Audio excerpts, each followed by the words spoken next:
आज मैंने बनाई थी रीशा की फेवरेट सब्ज़ी गाजर आलू मटर। और लास्ट ईयर जब गाजरों का सीज़न था तो मैं जब भी डेली बेस पे रीशा से पूछती थी आपके लिए क्या पकाऊं, तो वो अपनी तोतली ज़ुबान पे बोलती थी मम्मा गाजर आलू मटर। और सालन बिल्कुल रेडी हो चुका था। अब मैं बना रही हूँ मानो के लिए गर्मा गर्म रोटी और मुझे मानो को खाना खिलाना है। खाना खाने के बाद मानो चली जाएगी ट्यूशन, क्योंकि मानो का ट्यूशन का टाइम हो चुका है। और मानो को ट्यूशन भेजने के बाद मैं चली गई थी बाजार, क्योंकि मुझे चाहिए थी कुछ ज़रूरी चीज़ें। और सबसे पहले मैं आ गई थी कॉस्मेटिक शॉप पे। यहाँ से मैंने कुछ चीज़ें बाय करनी थी और कुछ चीज़ें मुझे मदीहा के लिए बाय करनी थी, क्योंकि मदीहा ने मुझे बोला था।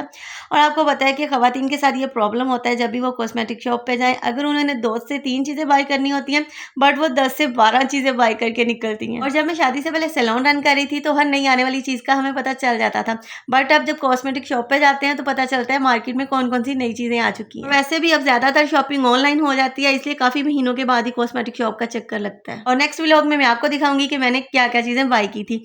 और रात को मुझे और मुमानी को लग गई थी भूख। हम आ गए थे बाहर टर्किश रेस्टोरेंट पे कुछ खाने के लिए, बट मेरी मानो साथ में नहीं आई थी, क्योंकि मानो आज थोड़ा जल्दी सो गई थी। और मामू मानी ने ये टर्किश रेस्टोरेंट पहले ट्राई किया हुआ था, बट मैं आज यहाँ पे फर्स्ट टाइम आई थी। और हमने बैठ कर डिसाइड किया कि हम क्या खाएंगे। और मानो को बहुत ज़्यादा मिस किया, क्योंकि आज मानो साथ नहीं थी। मानो के बगैर कुछ भी अच्छा नहीं लग रहा था। और व्लॉग का नेक्स्ट पार्ट देखने के लिए मेरे चैनल को सब्सक्राइब कर लें।